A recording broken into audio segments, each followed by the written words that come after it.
ஏண்டா கத்தாதடா, வர்றான்டா செல்லம். ஹலோ, அஸ்ஸலாமு அலைக்கும் ஃப்ரெண்ட்ஸ். இப்போ பாருங்களேன், என் பின்னாடியே வருவா கத்திக்கிட்டே. ஏன்னு தெரியுமா? ஏற்கனவே ஒரு பதிவில் நான் போட்டிருக்கேன் உங்களுக்கு.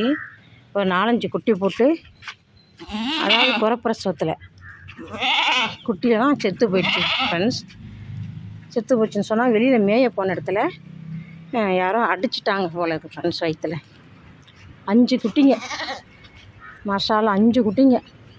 5 குட்டி செத்து போனதுலேருந்து 20 நாளாக இன்னையோட ஏற்கனவே போட்டிருக்கேன். அந்த பதிவெல்லாம் போட்டிருக்கேன், குட்டிங்கெல்லாம் செத்ததெல்லாம் பதிவெல்லாம் போட்டிருக்கேன்.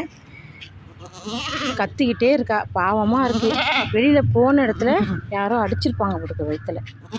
ஏதோ பாவம் வாயிலா ஜீவன் ஏதாவது கடிச்சிருக்கோம், அதுக்காக அப்படி அடிச்சிருப்பாங்களா தெரியலை, அல்லாவே அறிவான். நம்ம பழியும் சொல்லக்கூடாது. ஆனால் அவளுக்கு எந்த சிம்டம், இந்த குறப்பிரசவம் வரும் எந்த சிம்டம்ஸுமே இல்லை ஃப்ரெண்ட்ஸ். நல்ல ஆரோக்கியமாக இருந்தா, நல்லா சாப்பிட்டுக்கிட்டா, நல்ல தீனியெல்லாம் சாப்பிட்டுக்கிட்டா, நல்ல ஆரோக்கியமாக இருந்தா. பாவமாக இருக்குது. அப்படியே நான் சொல்கிறேன் என்னன்னா, மக்கள் வெளியில் இந்த ஆடு எதாவது பார்த்தா ஏதோ காலில் லேசாக அடிச்சு விட்டு ஏதோ வரட்டி விட்டு அனுப்பி விட்டிங்கன்னா நல்லாயிருக்கும். பாவம் பாரு, கத்திக்கிட்டே இருக்கும் ஃப்ரெண்ட்ஸ். அவளும் தாய் தானே.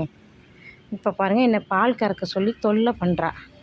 ஒரு நாளைக்கு 3 தடவை 4 தடவை என்னை தொல்லை பண்ணுறா. பாவமாக இருக்குது. இந்த பாலை கறந்து என்ன சரி, நம்ம குடிக்கும்போது மனசுக்கு வேதனையாக இருக்குது.